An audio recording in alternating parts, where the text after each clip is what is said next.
Ça comme la question. C'est ça comme la question. Est-ce que les croque-morts croquent vraiment les morts? Hello los amigos, ici Sacom qui vous parle tout droit de l'au-delà. Mais plus de là que d'en haut. C'est vrai ça. Un soir on faisait du camping sauvage avec des amis et autour d'un feu on se racontait des histoires. Mon pote Jason nous disait qu'à l'époque, des gens croquaient des orteils pour s'assurer du décès de la personne en question. Que ça m'a tout de suite donné envie de gerber. T'imagines devoir approcher tes dents sur des pieds qui puent? Oh là là. Déjà que les pieds c'est pas très séduisant, alors les croquer, non. Je comprendrai jamais Quentin Tarantino à ce sujet. Enfin bon, Jason nous disait que c'est justement pour ça qu'on les appelle des croque-morts. Je voulais en savoir plus parce que tout de même, ça m'intriguait. Alors j'ai fait des recherches, j'ai pas tout compris, mais ce que je sais, c'est que Jason il disait un peu n'importe quoi. En plus on dit même plus ça comme ça aujourd'hui. Maintenant, c'est un Tanateco, un Tanakota, un Tanotatracteur. Le croque-mort d'aujourd'hui, il ne mordit pas lui au moins. Après, j'ai voulu essayer de voir si ça marchait bien sur ma maman qui dormait. Alors j'ai pris mon courage à deux mains pour essayer sur son pied, et depuis, on a remplacé ma molaire par une autre en résine. N'essayez pas du coup. Le Tanafrero, il prend soin des défunts jusqu'au jour de l'enterrement, lui. Par contre, j'ai pas compris, il parle de mise en bière. Je vois pas pourquoi il leur donne à boire, ils sont déjà morts. C'était sûr! Bon, c'est pas grave. On a toujours considéré les croque-morts comme des personnes sinistres ou lugubres, comme Mathias Bones dans Lucky Luke par exemple. Alors qu'en fait, ils s'occupent juste de ceux qui ne sont plus, de ceux que personne d'autre ne souhaiterait s'occuper, de ceux dont l'énergie semble libérée d'un corps lourd et qu'on ne peut et ne pourra jamais oublier. C'est beau, hein? C'est de moi. Oui, faut bien se jeter des fleurs de temps en temps, hein? Mais pas des chrysanthèmes, hein, de préférence. Sur ce los amigos, je pense avoir fait le tour de la question. Et désormais, je pense qu'on peut être fier d'être entouré de personnes dociles, prêtes à prendre du temps pour ceux qui n'en ont plus. Finalement, moi je les aime bien ces thanatopracteurs. Oh, j'ai réussi à le dire. Comme quoi, quand on veut, on peut. Maman, j'ai réussi. C'est super mon chéri, mais pense à dire au revoir, hein. Ah oui. Bye bye. Je t'aime maman. Oh. Sacom. La question. C'est ça comme la question. Ça comme la question. C'est ça comme la question. Après avoir fait le tour du monde, est-ce que tout ce qu'on veut c'est être vraiment à la maison? Hello los amigos, ici Sacom qui vous parle confortablement assis dans un train direction l'inconnu. C'est vrai ça? Alors c'est pas moi qui le dis mais le rappeur Orelsan. Hein. Ouais, c'est marrant. Ce qui laisse penser qu'on est bien mieux chez soi qu'ailleurs. Mais c'est bizarre ça, parce qu'à chaque fois que je pars de chez moi, j'ai pas envie de revenir. Et pour les gens que je connais, c'est pareil. On est toujours en train de dire que le temps passe trop vite et qu'on n'a pas eu le temps d'en profiter. Alors moi je comprends pas. Hein. On n'est jamais content nous en vrai. C'est comme si tu disais que t'avais pas eu le temps de déguster le très bon flan pâtissier que tu venais d'acheter, alors que tu viens juste de le dévorer. C'est pas très logique, hein. Après, c'est vrai que c'est succulent le flan quand même. Le flan. Une fois, on partait en vacances avec mes parents et je voulais faire pipi, donc on s'est arrêté sur une aire d'autoroute. Je suis allé aux toilettes et quand je suis revenu, ils étaient partis. Ils m'ont appelé en me disant qu'ils devaient rentrer en urgence et qu'ils ne pouvaient pas me dire pourquoi pour le moment. Je trouvais ça bizarre, mais pourquoi pas? Du coup, je suis resté 2 semaines à dormir entre des Pringles écrasés, des flaques de café et des odeurs de paix. Mais finalement, je me suis fait des copains qui étaient dans le même cas que moi, et on a formé le clan de l'autoroute. C'était mes meilleures vacances. On s'amusait comme des fous à nettoyer les locaux et à ranger les stocks. Mais en y réfléchissant, je me demande si on se faisait pas exploiter un petit peu finalement. Mais bon, c'était marrant. Je me souviendrai toujours du jour où le petit Lulu était tombé la tête la première dans le caca du chien d'un monsieur triste. Ce jour-là, pendant que Lulu se nettoyait, je suis allé voir ce monsieur et on a parlé un peu. Il m'a dit quelque chose qui m'a marqué. Quand tu n'auras plus rien sur quoi te reposer, comme une épaule ou un toit, tu voudras respirer l'air que tu n'auras plus en toi. Ok. Mes parents sont arrivés entre-temps tout bronzés et j'ai pas eu le temps de lui dire que j'avais pas tout compris. Fin des vacances. J'étais quand même content de rentrer à ma maison et de les retrouver. En réfléchissant maintenant aux propos du monsieur, tout ce qu'on veut, c'est notre propre liberté. Celle que nous nous fixons sur le moment. Si on en ressent vraiment le besoin, allons voir vraiment là-bas si nous y sommes. Sinon, profitons de ce que nous avons déjà. Bon Los Amigos, je pense avoir répondu à ma propre question, et de toute façon je viens d'arriver. Maintenant je vais pouvoir profiter de mon voyage sous le soleil de l'Ukraine. Oh, bizarre l'ambiance. Bye bye. Sakam. La question. C'est Sakam la question. Sakam. La question. C'est Sakam la question. Les héroïnomanes sont-ils accros aux super-héroïnes? Hello Los Amigos, ici Sakam qui vous parle tout droit de la Batcave. C'est vrai ça, les super-héros ils ont vraiment la cote en ce moment, mais on parle trop souvent d'eux. Moi je trouve qu'on parle pas assez des gens qui posent problème à ces femmes, les héroïnomanes. Ils sont tellement fans que des fois ils se prennent pour elles et ils oublient qu'ils n'ont même pas de pouvoir. Malheureusement pour eux.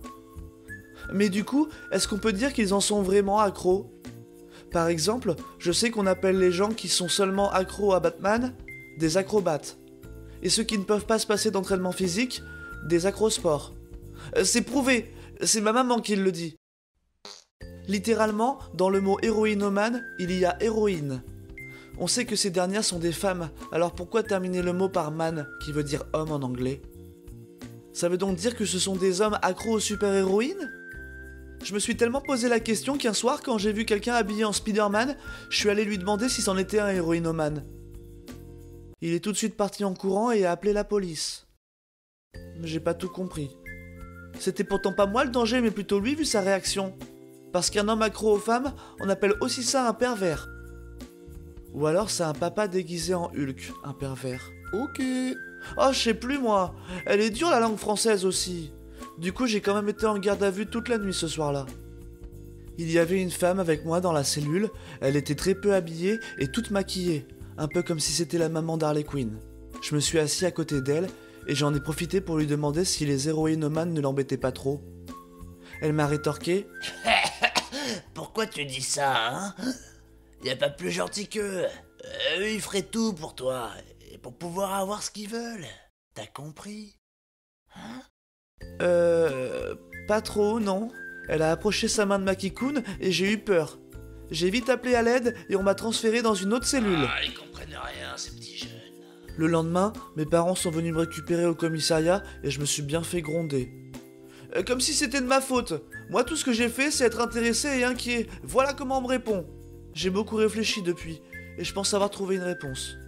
En fait, les héroïnomanes, c'est juste des gens perdus. Leur addiction est une sorte d'appel à l'aide. À mon avis, ils cherchent le réconfort dans un besoin viscéral qu'ils ne maîtrisent pas, qu'ils ne savent pas ou peuvent pas combler autrement. Être héroïnomane, c'est être à la recherche d'une consolation. Être héroïnomane, c'est être accro à l'apaisement par l'admiration. Bon Los Amigos, je pense avoir répondu à ma propre question. Dis Bruce, il fait un petit peu froid ici quand même, mais en vrai on s'y sent bien. Je peux rester manger. Sakam, reste derrière moi. Ok. C'est ici que tu te caches, mon chat Batou. Pas très esthétique, dis donc. Comment as-tu su où se trouve ma Batcave? Demande à ton petit pote. Sakam. Je suis ton plus grand acrobate. Désolé. Sakam. Bye bye. Sakam. La question. C'est Sakam la question. Sakam. La question. C'est Sakam la question.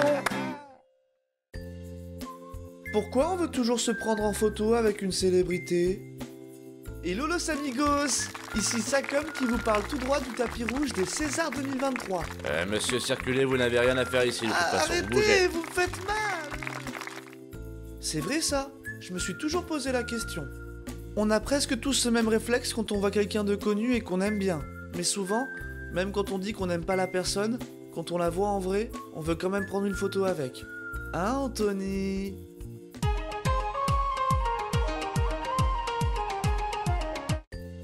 C'est pas une attaque personnelle, hein? On est toujours copains, j'espère. Enfin bref, je comprends pas non plus le concept de signature. Acquérir à tout prix un gribouillage d'une célébrité? Hein? C'est bizarre. Disons que pour certains ou certaines, elles sont particulières.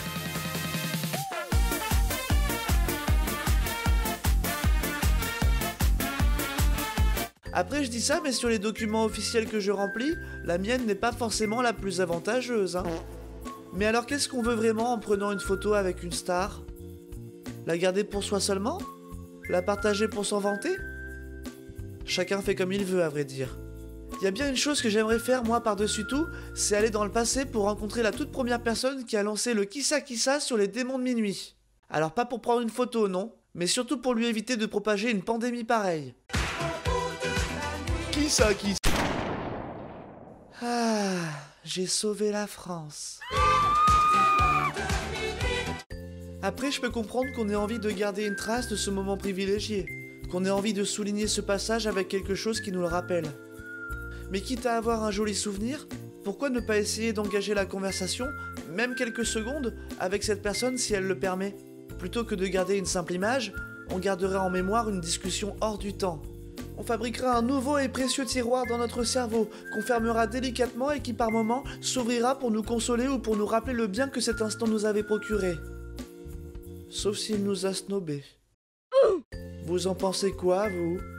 Honnêtement, moi je pense que prendre une photo pour avoir une photo, j'en vois pas forcément l'intérêt. Désolé, Anto. T'inquiète, mon sacom, je suis pas rancunier. L'enculé. Bon los amigos, je pense avoir fait le tour de ma question. De toute façon, je dois vous laisser. J'ai réussi à infiltrer une soirée qui s'annonce d'enfer.